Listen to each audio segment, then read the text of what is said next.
dos responsáveis aqui pela mesa de investimentos da XP Private. Estou aqui com o Ricardo e com o José representando a BRZ. E a ideia aqui é a gente ter um bate-papo de atualização do fundo, falar um pouquinho aí de números do setor, como é que o fundo tem reagido, né? Acho que tem muitas dúvidas recorrentes que clientes geralmente batem em mim aqui, então acho que a dúvida é deixar livre também, se alguém tiver alguma resposta, pode usar a caixinha de perguntas para a gente ir interagindo durante a live, ou então a gente pode tirar todas as dúvidas no final, mas acho que a ideia aqui é esclarecer um pouco mais, né, desmistificar o que é o BRZ Infraportos, qual que é o comportamento, e antes da gente entrar e eu passar a palavra para o pessoal, acho que vale abordar também, né, dando um passo para trás, que a gente está falando aqui de um fundo de private equity de infra, né, ele é listado, e acho que a ideia também, depois eu vou passar a palavra para eles, que são muito mais especialistas que eu para poder falar nisso, mas acho que é entender o comportamento, não é simplesmente um fundo que ele já começa com aquele dividend yield que nem os fundos imobiliários, né? A gente tem toda uma curva de maturação desses investimentos até a gente conseguir ter os desinvestimentos e potencialmente também os dividendos lá na frente, né? Que é a famosa curva J, que muitas vezes é explanada em diversos fóruns. Então, acho que a ideia aqui é principalmente abordar isso. Eu dei um passo para trás para falar o que é private equity, né? E acho que aqui na XP a gente também tem essa preocupação de olhar a carteira e a alocação global do cliente, né? Aqui no private a gente monta nossas carteiras, vê o que a gente tem mais de potencial de valorização no longo prazo, como que isso encaixa na carteira do cliente e dentro dessa caixinha de produtos alternativos que está na minha responsabilidade aqui no private da XP, a gente analisa esses fundos de private equity. E acho que esse é um fundo bem interessante, eu tenho acompanhado aí desde que foi lançado. Acho que na bolsa ele não tem reagido bem, que talvez muitas das pessoas que têm exposição hoje não entendem o funcionamento dele, muitas vezes o comparam com um fundo imobiliário, que é uma análise bem errônea, analisar ele simplesmente pelo dividend yield. Mas acho que a ideia aqui é falar um pouco e tirar todas as dúvidas e desmistificar um pouquinho de como funciona e como ele está hoje, tá? Eu volto com vocês para a gente interagir daqui a pouco, mas eu quero passar a palavra para o pessoal da BRZ e agradecer também aí pela disponibilidade do Ricardo e do José. Matheus, muito obrigado. Vocês têm de fato acompanhado desde o nascimento desse produto. Você é uma pessoa que tem tido muito, com quem a gente tem tido muito contato. Então, queria agradecer por todo esse tempo que você está dedicando para entender o produto e a disponibilidade para trazer os assessores e os clientes para essa conversa. Eu sou o Ricardo Profeta, eu sou CEO da BRZ, eu sou um dos sócios fundadores. A BRZ é uma empresa especializada em gestão de fundos alternativos. A gente faz gestão de fundos de private equity e fundos de crédito. A gente nasceu em 2005, então a gente tem uma história relativamente longa para esse universo de assets independentes no Brasil. E o principal setor de atuação nosso é o setor de private equity e infraestrutura. Então, o BRZP11 é um dos fundos que a gente faz gestão no setor de infraestrutura, e ele, por diversas razões, o ativo que está dentro dele é um dos primeiros ativos que a gente investiu, é o Porto Itapoá, que é um dos principais terminais de contêineres do Brasil. A gente participou da criação desse terminal, a gente investiu quando ele era em um projeto, e a gente vem acompanhando esse projeto desde 2007.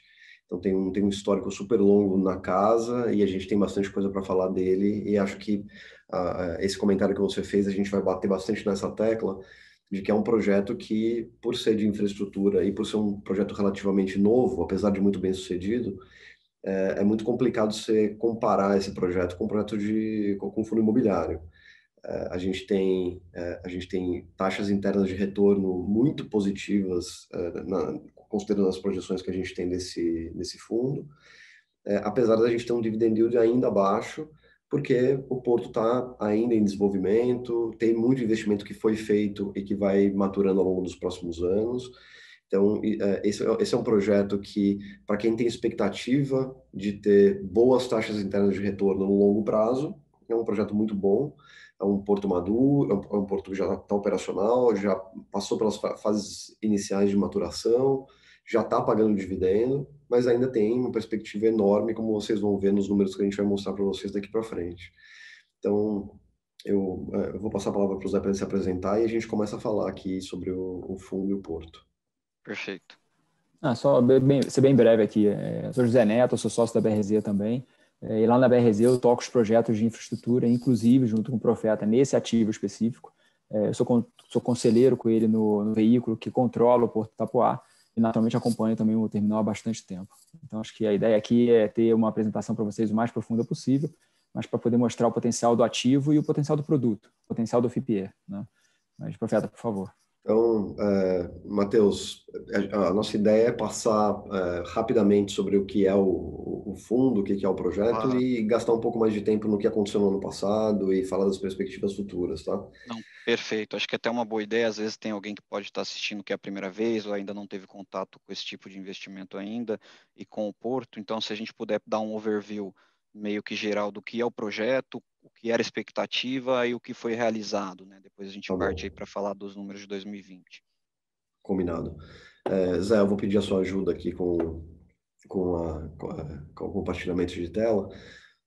Mas basicamente o BRZ Infraportos, o BRZP11, é um fundo de investimento em participações, ele é um FIP, e ele é um FIP dedicado ao setor portuário. Então, os investimentos que a gente tem e vai ter nesse fundo são investimentos do setor portuário. Eu vou passar super rapidamente aqui, essa é uma apresentação que pode ser longa, mas eu vou tentar resumir o máximo. O setor portuário, a gente consegue dividir ele basicamente em três tipos de portos, de acordo com a carga. Existem os terminais que movimentam containers, que é o nosso caso em Itapoá. Existem os terminais que movimentam granéis sólidos, por exemplo, soja, trigo, fertilizantes. E existem os terminais de granel líquido, que movimentam, por exemplo, etanol, petróleo. Itapoá é especificamente um porto de containers e a legislação brasileira prevê tanto terminais de uso público, que são concessões públicas, os operadores, os concessionários têm direito a determinado tempo, determinado número de anos de utilizar aquele terminal, ou o terminal de uso privado, que são terminais que não tem tempo, são terminais, uma empresa privada, ela pode ser operada na perpetuidade.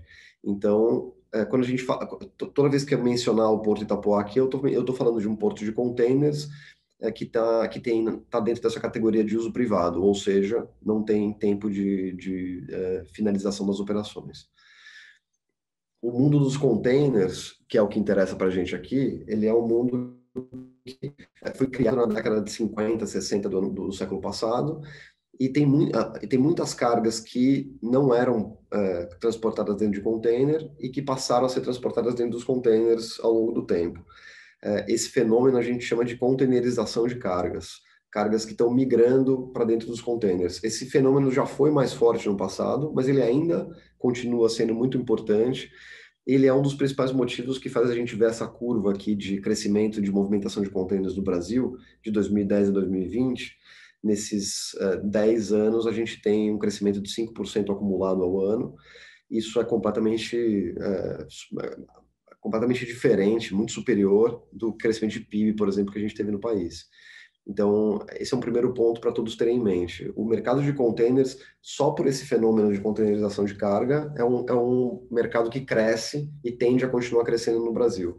Além disso, você tem crescimento de produção interna, crescimento de consumo, ou seja, crescimento de PIB, né? E aumento de inserção do país no mercado global, no mercado de comércio global. O Brasil é muito fechado ainda, tem uma tendência de se abrir ao longo do tempo. E, por fim, aumento da navegação de cabotagem. A navegação costeira, o Brasil sempre teve várias dificuldades para conseguir atrair empresas para fazer navegação costeira. É um mercado muito fechado no Brasil, por questões regulatórias. E a gente tem várias medidas que estão sendo tomadas, por exemplo, para quem está familiarizado com a terminologia, tem a BR do Mar agora, que é um conjunto de medidas que está sendo tomado para que a navegação costeira seja beneficiada no país, seja facilitada no país, porque não faz sentido a gente transportar mercadoria do norte para o sul do país via caminhão, por exemplo, né? As estradas não são a melhor maneira da gente transportar carga num país que está super concentrado na costa e que tem tanto população como a produção industrial muito concentrada na costa. Então, acho que são todos os benefícios que a gente deve ver aumentando movimentação de contêiner no Brasil e no Porto da Itapoá, consequentemente, não vai ser diferente. quando a gente fala dos terminais, a gente tem que olhar sempre para dois tipos de cliente: os armadores, que são as companhias de navegação, os donos dos navios, e os donos das cargas, né, os importadores, os exportadores.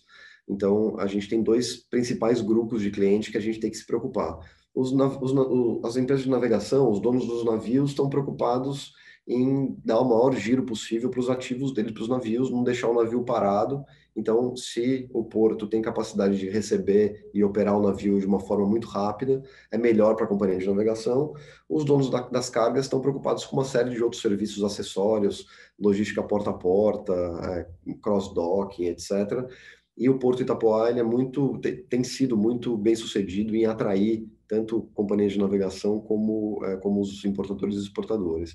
A gente tem, eu vou mencionar daqui a pouco, uma companhia de navegação no nosso quadro societário, que é a maior companhia de navegação do mundo. Então, a Maersk, né, que é um conglomerado que compõe a principal companhia de navegação do mundo, eles têm 30% do capital do Porto Itapoá. Então, isso acaba sendo também um ponto muito positivo para o terminal. Como eu falei, a Maersk, então, do lado direito aqui dessa figura, tem 30% do capital. Originalmente, nossos sócios eram a Hamburg Süd, uma empresa que é muito, muito importante aqui no Brasil, uma empresa alemã, que foi comprada pela Maersk em 2018. Então, originalmente, a gente tinha os contêineres vermelhinhos ali no nosso quadro societário. Agora, a gente tem esse conglomerado formado por Maersk e Hamburg Süd. E do lado esquerdo, existe uma empresa chamada Porto Invest, da qual eu e o José somos conselheiros, que tem 70% do capital. Acima da Porto Invest existe um grupo chamado Porto Sul, que é controlado por uma família brasileira chamada família Batistella, e do outro lado você tem um grupo de fundos da BRZ, inclusive o BRZ Infraportos, que é o fundo que a gente está falando aqui com vocês. Então, o BRZ Infraportos detém diretamente o equivalente a praticamente 23% do capital do Porto Itapoá. A gente está no conselho, eu e o José, da Porto Invest. As principais decisões da companhia são tomadas numa reunião prévia que a gente faz do conselho da Porto Invest. E a Porto Invest indica 4 conselheiros no Porto Itapoá. Dentre eles, eu sou um desses 4 conselheiros, mas os 4 votam em conjunto de acordo com a orientação de votos da reunião prévia. Então, o controle, de fato, do conselho é feito pela Porto Invest. E a gente tem um grupo de executivos que são independentes de qualquer um dos grupos acionistas e são, na minha opinião, o melhor grupo executivo do setor de terminais de contêineres do Brasil. A gente tem uma equipe super bem sucedida e os números não mentem, né? Vocês vão ver os números. Esse sucesso todo se deve, dentre outras coisas, à grande qualidade do nosso time. E aí, passando para o Porto, Zé, eu vou passar a palavra para o José, que vai entrar um pouco mais em detalhe no Porto e a gente vai começar a falar sobre os resultados do ano passado e as perspectivas daqui para frente. Legal. Fechado, vamos lá. Eu vou te dar só um overview aqui, depois acho que é muito bom para até abrir um mapa para mostrar o que é a realidade de imagens do Porto, que eu acho que vende mostra para vocês um entendimento mais claro, tá? O Porto Itapoá está localizado no norte de Santa Catarina, bem próximo da divisa com o Paraná. Então, a gente está numa região que, como vê aqui na figura, né, que é uma região que está bem na área de influência de todo o estado de Santa Catarina, do estado do Paraná, o sul do Mato Grosso do Sul, e aí, pontualmente, algumas outras áreas de estados vizinhos, mas essa aqui é a nossa área de influência. Nessa área de influência, vou falar um pouco mais lá na frente, a gente tem 4 terminais de containers competindo. Nós somos um deles, eu vou falar depois dos competidores para vocês terem noção. Então, só para dar grandes números, o terminal fechou aqui em 2020 com 360 milhões de receita, uma margem EBITDA de 53%, quando a gente analisa o número contábil, 55% de um número gerencial, mas um EBITDA aqui de 193 milhões de reais no período e um lucro líquido aqui de 72 milhões de reais no período. Então, só para dar uma noção, mas eu vou passar os resultados em detalhe lá na frente e acho que a gente pode passar aqui direto, tá? Só passar aqui. O Porto hoje, aí pensando um pouco o que o Profeta colocou, para você atender bem o cliente, você tem que estar entregando, na verdade, a logística basicamente para todos os continentes. Então, hoje o Porto está ligado com basicamente todos os lugares do mundo, através de todas as grandes empresas de navegação de containers, e isso nos dá aqui a possibilidade de atender basicamente todas as cargas que são ou consumidas ou produzidas na região. Isso que, sem dúvida, é um ponto importante e mostra aqui que a gente tem a cobertura realmente atingindo aqui todos os grandes destinos e origens de cargas brasileiras, né? E quando a gente fala aqui de diversificação de carga, nós temos hoje, pensando no donos das cargas, lembrando que tem dois tipos de clientes, né? Eu tenho a cliente empresa de navegação, tenho o cliente dono de carga. A gente também tem uma diversificação significativa aqui nesse tipo de análise. Nós não temos nenhum desses grandes grandes players, donos de carga, concentrando nossos resultados, mas ainda assim a gente atende grandes empresas, desde painéis de madeira ou produtos de madeira, produtos químicos, produtos industrializados, alimentos. Então, a gente tem uma série de clientes na base, fora as grandes empresas de navegação, que também são clientes importantes. Sem dúvida, a Maersk, nosso cliente, também é um cliente bem importante para dentro do terminal e que está alinhado com o próprio resultado do terminal, né? Quando nós analisamos aqui o Porto Itapuá e olhamos ele comparando com a indústria, a gente já é um dos maiores terminais portuários do Brasil. E nós, quando comparamos aqui na nossa área competitiva, na nossa área de competição e área de influência, como funciona a dinâmica de um terminal de container, né? O terminal de container está, na verdade, atendendo uma região de influência direta. Então, provavelmente, um terminal numa determinada região como a nossa não vai atender uma outra pela distância logística terrestre. Não faz sentido eu pegar um transporte de marítimo e trazer no meu terminal que fica localizado em Santa Catarina para depois pegar uma perna rodoviária enorme e levar para São Paulo ou levar, por exemplo, lá para a região do Porto de Rio Grande. Então, os terminais, eles atendem realmente as suas áreas diretas de influência e aqui a gente tem a divisão dessas áreas. Então, o cluster que nós estamos, ou seja, a área de competição direta, hoje tem 4 terminais atendendo essa área, então, de Santa Catarina e Paraná. E quando a gente compara o terminal de Itapuá com os outros, a gente vê que hoje a gente tem movimentos ou volumes similares àqueles dos maiores terminais e a gente tem hoje uma capacidade instalada, ou seja, já em área de atracação de navios, em área de armazenagem de cargas, em equipamentos, dos grandes equipamentos instalados, capazes de mover 1,2 milhões de TEUs. Eu vou falar um pouco disso depois, mas só para dar uma ordem de grandeza. A gente movimentou em 2020 764 mil TEUs, a gente pode chegar a 1,2 com a capacidade que eu tenho hoje. Qual é a grande vantagem disso? Eu posso rentabilizar ainda em muito a minha operação. Se eu estou fazendo aqui 53%, 55% de margem EBITDA com esse tipo de ocupação, se eu chego na ocupação próxima à minha capacidade, naturalmente eu entrego mais que isso. Então, a gente tem bastante espaço para entregar com o que eu tenho. E depois eu vou mostrar para vocês que a gente também tem bastante coisa para fazer de crescimento dentro da área que eu tenho hoje. Em TEUs, só para vocês, eu vou falar um pouco desse número. TEUs é uma dimensão de containers. Cada container, ou seja, cada caixa, ela pode ter 2 tamanhos. O menorzinho é 1 TEU, o maior são 2 TEUs. Então, a gente pode movimentar aqui até 1,2 milhões de TEUs, ou seja, dos containers menores por ano na nossa operação. Quando eu falo aqui, agora entrando um pouco no cluster, e o que tem de diferencial de um terminal portuário, eu vou falar isso aqui para frente. O terminal portuário, a gente está numa região muito importante. A gente está numa região que é uma das maiores consumidoras de produtos industrializados do Brasil e a gente está numa das maiores regiões produtoras de produtos industrializados no Brasil. Então, naturalmente, a nossa área de influência, ela tem aqui, quando eu comparo com índices de produção industrial, quando eu comparo com índice de consumo, um diferencial frente a outras regiões. Isso, sem dúvida, é benéfico para mim, benéfico para os meus concorrentes, mas, naturalmente, eu já estou numa área que ela cresce e cresce acima da média. Então, sem dúvida, isso aqui é um ponto de diferencial. Nós, especificamente, estamos numa baía localizado aqui na Baía de Babitonga, que ela fica na saída da cidade de Joinville. Lembrando que Joinville, como polo econômico, é o principal polo econômico de Santa Catarina, sem dúvida, um dos principais polos econômicos ali da região sul. E, naturalmente, além de estar muito próximo de Joinville, o terminal portuário ele atende toda uma região. A gente está muito próximo a Curitiba, muito próximo a outras regiões produtoras. Quando eu comparo terminais portuários, quais são as diferenças importantes para vocês pensar e por que a gente tem diferenciais aqui operacionais, né? O porto ele vai se diferenciar, primeiro, pela arquitetura dele, ou seja, a área dele, como que ele foi desenhado, como ele surgiu, pelos seus acessos rodoviários, pelos seus acessos marítimos e pela localização de influência. Então, como eu falei, a área de influência, a gente está numa região produtora e consumidora muito importante. Quando a gente vai para o desenho do terminal, eu vou falar isso lá na frente, mas a gente está num terminal que nasceu para a operação de container. Então, naturalmente, a gente está num terminal que tem um desenho específico para isso e consegue ser muito otimizado em termos operacionais. O nosso acesso rodoviário, vocês podem ver nessa imagem da direita aqui embaixo, a gente está numa região que nós desenvolvemos, ou seja, eu não tenho uma influência de área urbana direta.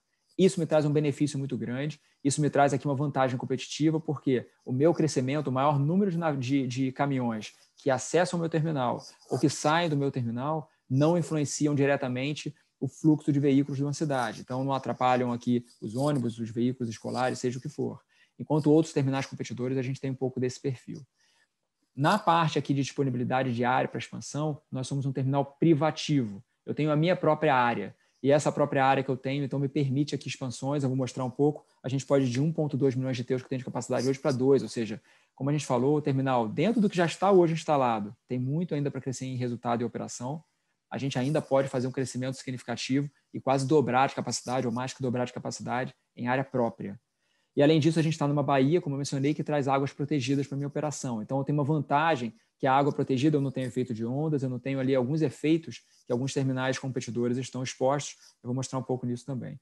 E a gente tem, naturalmente, pela posição da baía e desenho da nossa área de atracação, uma profundidade natural, ou seja, um calado natural para a costagem dos nossos navios bem maior aqui do que nós temos em alguns concorrentes, e aí a gente naturalmente tem que pensar um pouco como que são os canais de acesso, etc., mas eu falo isso para frente. E em termos de retroárea, ou seja, a área que está atrás do porto, o Porto Itapuá está numa área em desenvolvimento. Então, instalação de indústrias, todo o desenvolvimento que talvez outros terminais já chegaram perto do limite ou já tem muita coisa que aconteceu, a gente está começando isso. Então, a gente tem aqui todo um potencial de crescimento que está sendo desenvolvido perto do porto. Isso aqui é uma imagem do porto, vocês terem noção do que é. Essa imagem aqui foi logo após uma expansão que nós fizemos em 2018, que criou essa capacidade atual, tanto em área como equipamentos. E a gente então fala aqui de um terminal de 800 metros de berço, com uma área de pátio operacional de 250 mil metros quadrados. E ali no fundo, na foto do fundo, dá para ver, a gente ainda tem mais de 200 mil metros quadrados de área própria para expansão. Então, sem dúvida, aqui um terminal com um potencial de crescimento muito claro. Tá? Quando eu comparo o Itapuá com os outros terminais da região, e depois até mostro no mapa para vocês verem onde que está a distância como é a distância entre eles, esses são os terminais competidores nossos. Então, Itapuá, como eu mencionei, a gente está aqui embaixo, em um terminal que opera metade da área, um pouco mais da metade da área, ainda tem área própria para crescer aqui, para, como falei, dobrar a capacidade. E a gente olha ao redor, eu tenho basicamente nenhuma interferência urbana. Isso é muito positivo para o nosso acesso. Quando a gente analisa os outros terminais, falando aqui da parte de acesso rodoviário, tá? Os outros terminais, esse aqui é o terminal de Navegantes, que fica também em Santa Catarina, e esse de baixo, aqui do outro lado do rio, é o terminal de Itajaí. Todos os dois estão inseridos numa área urbana, e assim como o terminal de Paranaguá, que fica ao sul do Paraná. Esses terminais, eles ficam em uma área que tem influência direta na vida e no fluxo de veículos da cidade. Sem dúvida, isso aqui, quando eu penso em crescimentos futuros, a gente traz mais desafio em uma operação de terra que já é complexa. Quando eu penso na operação de mar, ou seja, na operação de navegação, nós, Itapuá, estamos em uma baía protegida, como mencionei, sem influência de grandes ondas, etc. E Paranaguá, da mesma forma. Paranaguá também está em uma baía. E a gente tem vantagens nesse quesito muito semelhantes. Quando a gente analisa aqui o terminal de Navegantes e o terminal de Itajaí, que são competidores nossos, eles estão localizados em um rio. E, naturalmente, isso aqui traz mais desafio operacional em alguns sentidos. Primeiro sentido, em termos de desafio operacional. Um porto, ele opera, ou seja, o navio, quando chega para um porto, ele vai entrar de frente, e a tendência é ele fazer a manobra para poder sair na frente do terminal e sair de frente. Sempre com suporte aqui de rebocadores, mas entrar e sair de frente. Nessa situação aqui, onde esses dois competidores operam, eles têm, para os navios maiores, eles têm um desafio de manobra do navio aqui na frente por falta de espaço. E, naturalmente, o que eles fazem é entrar com o navio maior de frente e usar mais rebocadores para levar o navio próximo à saída do mar e lá na frente, na saída do mar, chegando de ré, eles fazem a manobra para a saída para alto mar. Esse tipo de operação, que eles fazem, inclusive, hoje, com uma certa velocidade, é uma operação mais cara e, naturalmente, traz aqui desafios não só operacionais, mas também de margem para esse tipo de operação. Quando a gente pensa ainda que um rio está sujeito a todas as influências de grandes chuvas na sua região interna, ou seja, na Serra de Santa Catarina, naturalmente essas operações também estão expostas a possíveis paradas ao longo do ano, principalmente aqui no período de chuvas, lógico, devido a inundações ou coisas parecidas que não necessariamente causam problema no pátio, mas que causam aqui problemas operacionais por correnteza e outros. Então, esse é mais um desafio que esses dois terminais têm. Quando nós analisamos aqui o desenho de pátio que eu tinha mencionado, o Porto Itapuá ele nasceu para ser um terminal de containers. Ele nasceu aqui com a posição de berço, um berço reto, linear, e todo o desenho projetado para a armazenagem das cargas próprio para container. Da mesma forma, quando a gente analisa aqui TCP e a gente analisa Navegantes, são terminais que a gente olha que tem formatos próprios para containers. Quando a gente analisa Itajaí, que é um competidor da região, a gente vê que ele tem uma dificuldade pela sua dinâmica de pátio, pelo seu desenho de pátio, para poder competir em termos de eficiência operacional com os outros terminais. Da mesma forma, quando a gente pensa aqui na parte de atracação, temos 3 terminais, Navegante, Itapuá e TCP, que têm áreas de atracação lineares, enquanto o Porto de Itajaí tem uma curva no meio, que naturalmente traz desafios de atracação. Isso aqui é importante mostrar, porque Itapuá realmente tem diferenciação muito grande na sua localização de terra, no seu potencial de crescimento futuro, na sua localização de mar e no seu desenho de arquitetura. Ele consolida as frentes de crescimento, ou os potenciais competitivos de um terminal portuário de container, ele consolida, enquanto os outros, naturalmente, um ponto ou outro acaba sendo pendente na competitividade dos concorrentes. Tá? Aqui, acho que é um ponto importante, como o Profeta colocou, a gente tem como sócio na estrutura societária, com 30% da companhia, a maior empresa de navegação do mundo. Então, aqui é só para ter alguma ideia de tamanho desses players. A Maersk, ela, junto com a MSC, ela tem 17% do mercado, do share de capacidade do mercado de navegação de containers. Então, sem dúvida, a gente está falando aqui de um player muito importante e que a natureza, como sócio, é que a gente tenha também um interesse de cargas para o terminal. Né? Em termos de resultado, o que o terminal Itapuá entregou até hoje, o que a gente vem mostrando para o mercado que nós podemos fazer? Com todo esse potencial que a gente mencionou lá de competitividade, o terminal foi lançado em 2011 do zero, ou seja, foi uma obra que nós construímos e entregamos operacional. E logo depois de 2011, a gente aqui falando de 2, 3 anos depois, a gente já estava operando próximo à capacidade. Chegamos em 2015, a gente já passou, na verdade, da capacidade operacional. O que representa isso? O terminal, quando chegou em 2015, começou a acumular, por exemplo, cargas no pátio fora das pilhas, começou a colocar carga nas ruas de movimentação dos equipamentos. Isso traz mais capacidade, mas também traz mais custo e menos eficiência. Naturalmente, a gente tinha ali um momento de decidir a expansão, fizemos a expansão em 2018, e essa expansão em 2018 agora começa a ser ocupada. E esse crescimento que nós vemos aqui em volume, que naturalmente também mostra um ganho de share na região histórico, a gente vê que tem um reflexo ainda maior em resultado. E esse resultado, explicando um porquê que tem essa curva tão grande. Né?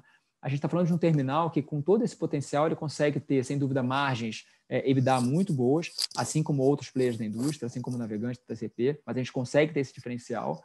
A gente ainda tem crescimento potencial dentro da capacidade instalada, que leva a possíveis sinergias, a possíveis ganhos de escala para potencializarem essa margem EBITDA.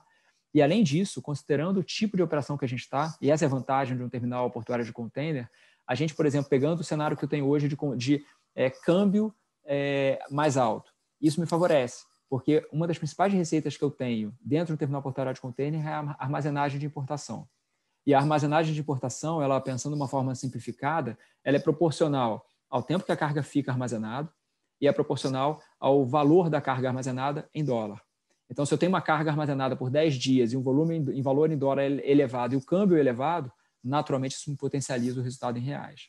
Então, a gente pode dizer que no cenário onde eu tenho um câmbio desfavorável para o volume de importação, eu sou compensado pela minha receita, dado que a carga também está mais cara. Se de algum momento eu penso que o câmbio volta, reduz, e o real valoriza, e naturalmente eu tenho aqui talvez uma tendência de crescimento no volume de importação, esse crescimento vai acabar compensando também alguma potencial redução que a gente tenha na receita de armazenagem de importação, dado o menor câmbio.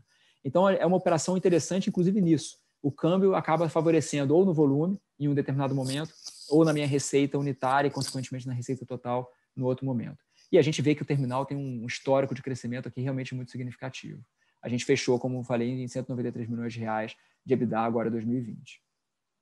Quando eu penso, e aí falando um pouco do nosso processo de IPO e o que a gente espera para frente.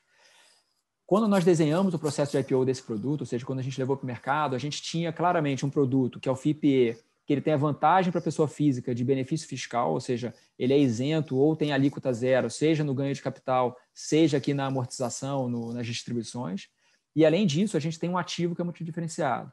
Então, lá atrás, quando nós levamos o produto, a gente contratou uma consultoria independente, que é chamada Legio Consultoria. Eles são especializados em infraestrutura, com um foco muito grande em operações portuárias, para desenhar a visão deles do que seria a operação do Porto Itapuá, o resultado financeiro do Porto Itapuá e, naturalmente, essa competição frente aos players que competem diretamente, TCP, Navegantes e Itajaí. Fizeram todas as projeções e apresentaram algumas curvas, alguns cenários, e esse cenário aqui que está apresentado na parte nas curvas mais escuras, é o cenário de curvas de volume esperado pelo Alégio, dado o potencial do Porto Itapuá. Da mesma forma, embaixo, quando a gente tem aqui o resultado de EBITDA projetado e margem projetada, a gente está colocando isso por quê? Por que é importante olhar isso depois de um ano do IPO do fundo? O importante de olhar isso agora é que a gente entregou em 2020 os números muito similares ao que a Allegro projetou, o que mostra que a gente continua na tendência, na curva de tendência que eles projetaram. Então, se a gente está alinhado em 2020, e lógico, os potenciais competitivos do terminal permanecem, a gente acredita ainda que as curvas sejam válidas, por isso que a gente continua mostrando essa tendência desenhada pela Allegro lá atrás. Muito pela proximidade que nós temos de resultado realizado 20 e 19, frente ao que eles projetaram no momento lá do IPO do fundo. Tá? Aqui, acho que é só para mostrar um histórico um pouco de como que o terminal evoluiu. Né? Nós saímos realmente de uma área lá em 2009, que era uma área de praia, para um terminal aqui que hoje ele opera dessa forma e tem o potencial de ser um terminal ainda bem maior que isso. Mostrando essa potencialidade do investidor que entrar aqui agora, de alcançar, de ter essa possibilidade de alcançar esse resultado. Mas lembrando que o investidor que entra agora no fundo, ele está investindo num porto que fez em 2018 uma série de investimentos para aumentar a capacidade, como o José falou.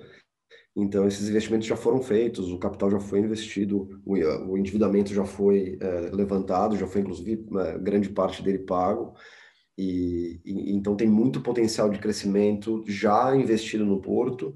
O investidor que entra nesse terminal, diferentemente de outros terminais, ele já tem, da maior parte dos terminais, né, ele já tem o capital investido para o crescimento futuro de vários anos. A Allegro, para vocês terem uma ideia, projeta que a gente vai bater no teto da capacidade atual, que é 1.200.000 TEUs, a gente vai bater nessa capacidade em 2025. Então, aqui nesse gráfico superior, a gente bate no 1.206 ali em 2025. Então, em outras palavras, a gente já tem os investimentos realizados, a principal parte dos investimentos realizados para poder chegar até esse crescimento de 2025. Isso é bem importante porque mais um indicativo de que todo esse resultado que já tem sido obtido pelo terminal e que tem crescido e vai continuar crescendo de acordo com essas projeções, ele vai para os investidores. Então, a gente vai falar um pouco mais para frente disso, mas quando a gente olha para o dividend yield hoje do terminal, ele ainda é um dividend yield que é relativamente baixo. A gente tem um dividend yield de aproximadamente 3,3% mais ou menos na cota de hoje.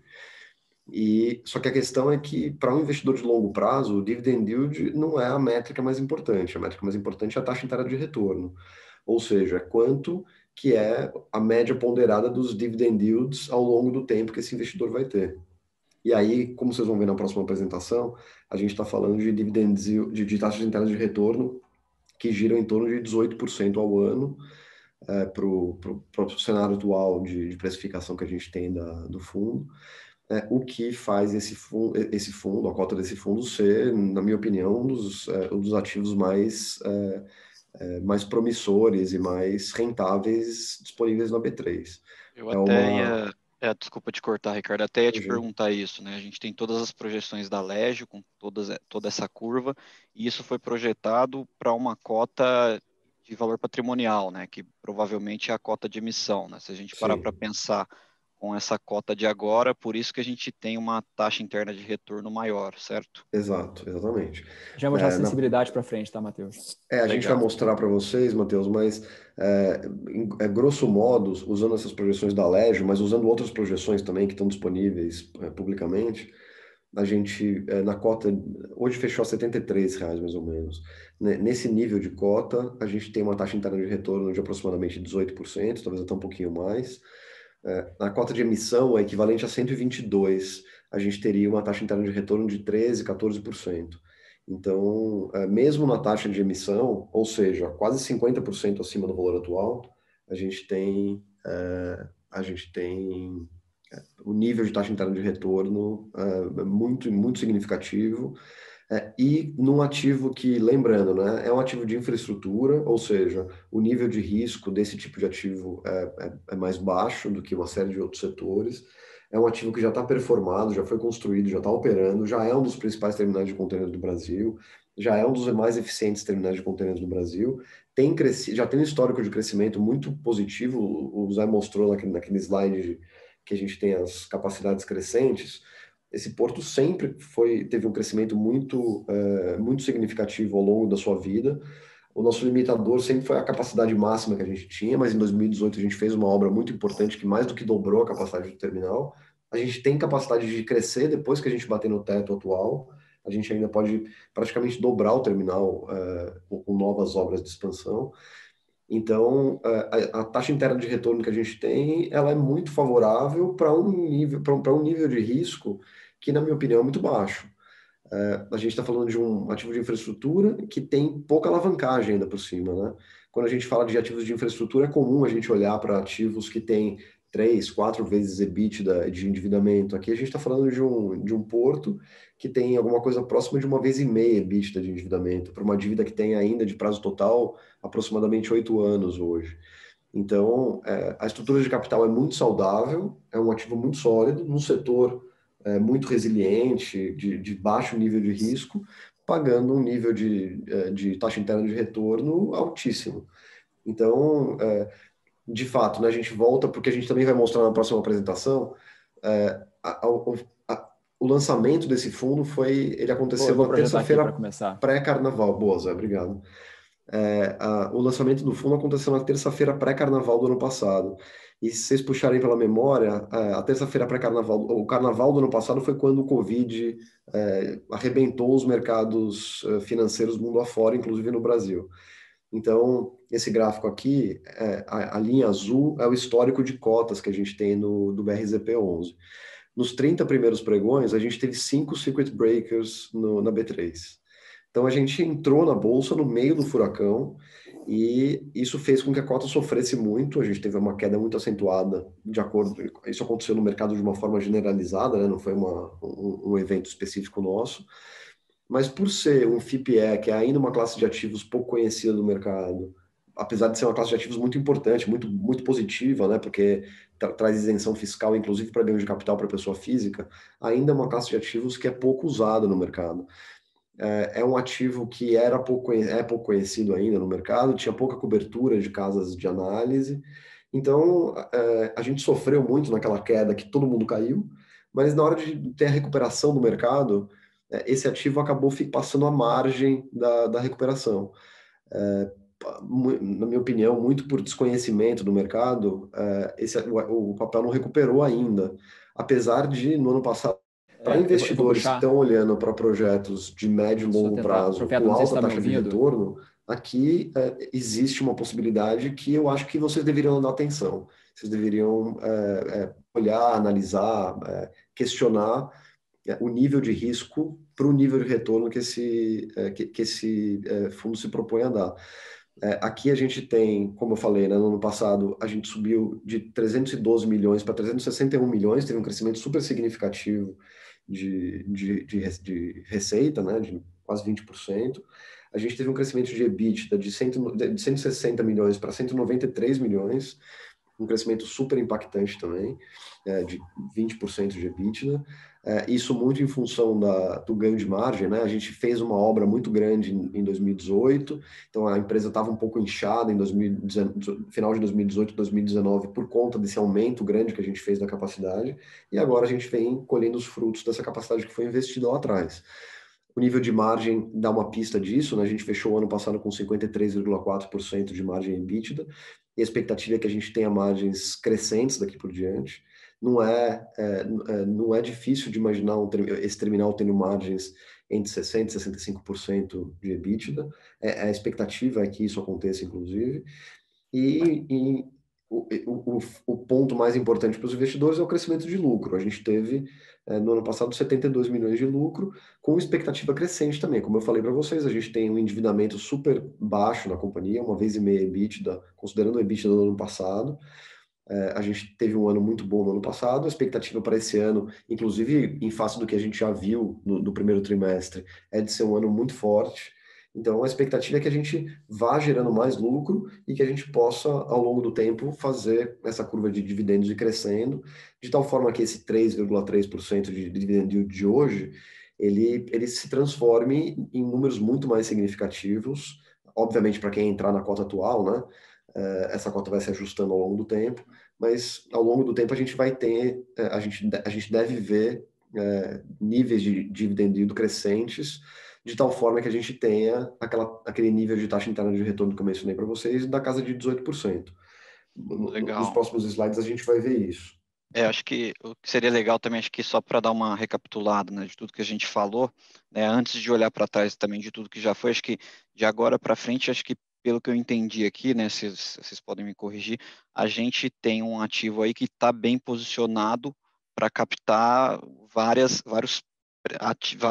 sinergias no mercado, né? Ele tem capacidade de expansão, ele pode realizar novos projetos, ele tem rodovia de acesso só para ele, e ele já fez uma expansão recente, então, consequentemente, ele já utilizou o capital que ele tinha para esse CAPEX, né? Então, agora ele tem uma capacidade instalada aí que ele pode explorar melhor, né? E a gente tem aí uma curva que tende a ir aumentando essa receita ao longo do tempo.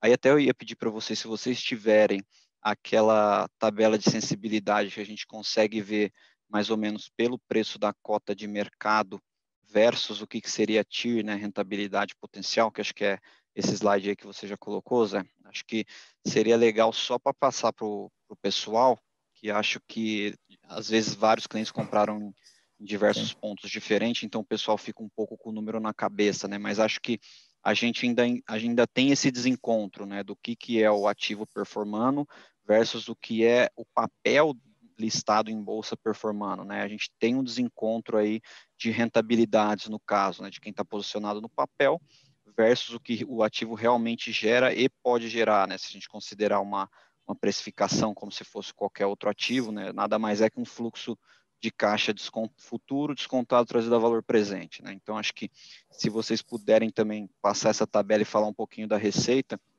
acho interessante. Não, sem dúvida. Eu vou passar aqui, Profeta, não sei se você quer passar, eu já puxo, tá? Dado que sua conexão está ruim, eu vou puxar aqui.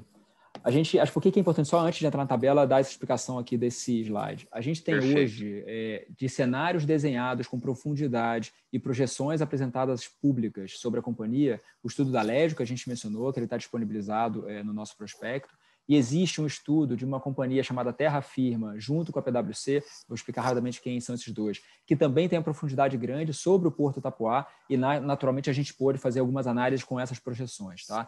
A Terra Firma, assim como a Legio, também é uma consultoria especializada em infraestrutura, com uma força muito grande em operação portuária, que a gente já trabalhou várias vezes com eles no passado, e eles fizeram um estudo no segundo semestre de 2020, também sobre o Porto Itapuá, e apresentou projeções para o terminal.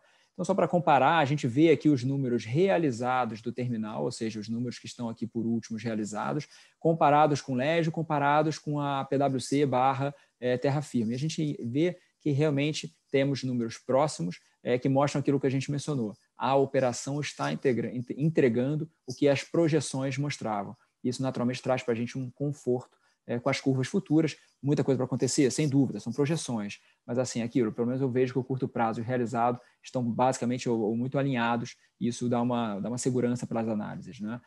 Isso aqui, agora começando a pensar já na questão de retorno, de yield, que eu vi, tem uma pergunta ali.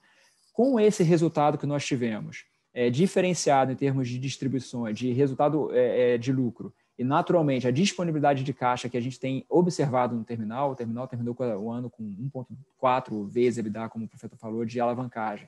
A gente vê uma possibilidade também de fazer uma distribuição ao mercado maior do que os players projetavam lá atrás. Então, essa curva de distribuições que nós estamos mostrando aqui, que já está anunciada, inclusive está acontecendo já essa distribuição mensal de R$1 milhão, isso aqui é maior do que a consultoria independente projetava.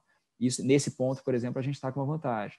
E quando a gente analisa isso aqui sobre o valor atual da cota, a gente tem um yield aqui em torno de 3,3, mas acho que o ponto para qualquer investidor que tenha entrado em qualquer momento de precificação, isso aqui é maior do que o que a gente tinha projetado originalmente. Isso dá, sem dúvida, aqui, como falei, um conforto na visão futura, né? E aí, como que a gente está usando essas duas análises públicas para poder apresentar aqui visões de resultado, né? Quando eu analiso um pouco do yield projetado para as empresas ou pelas projeções, a gente vê que nas duas projeções temos yields projetados com crescimento muito significativo. E, naturalmente, esse crescimento significativo traz um retorno aqui, traz aquela taxa interna de retorno, eu vou mostrar isso para vocês no próximo slide, que tem, acho que é o slide que a gente quer chegar, né? Esse aqui, que tem um retorno significativo. só para vocês terem uma ideia, hoje, pensando aqui o valor de R$ 71,00 por cota, a gente está falando de uma empresa valendo, ou seja, um equity value para 100% do terminal Itapoá, em torno de 1,6. Esse é o valor de mercado aproximado hoje.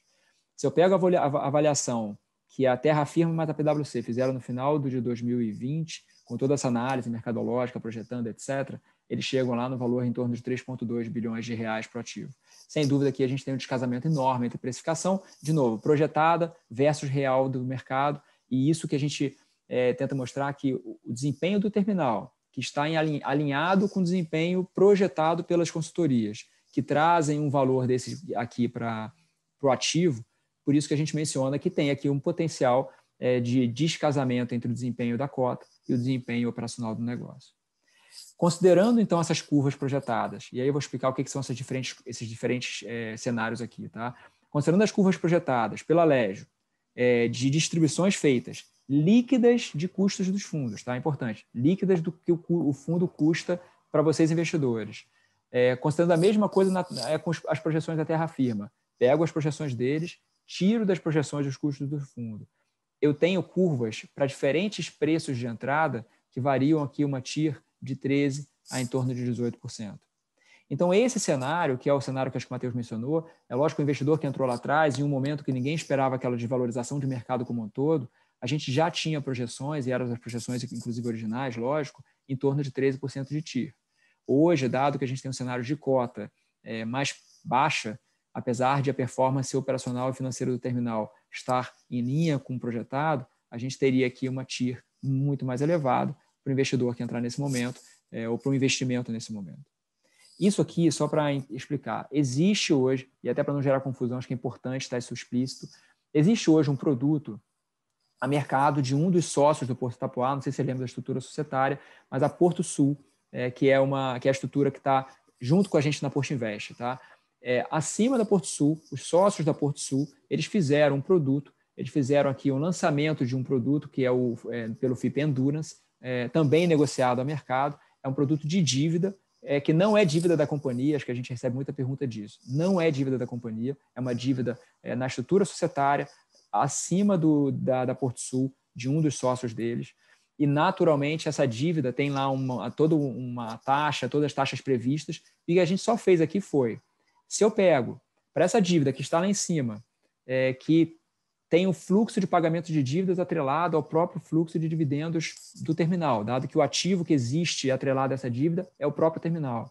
Então, se eu considero que eu vou distribuir os dividendos, o Porto vai distribuir dividendos para fazer frente a esta dívida, e eu pego a minha parcela, ou seja, o FIP, o BRZP11, recebendo a sua parcela societária desse mesmo montante, seria aqui a TIR para o investidor do BRZP11 de 13%, supondo que ele entrasse a 130, 17%, supondo que ele entrasse a 75, novamente descontados os custos do fundo BRZP11.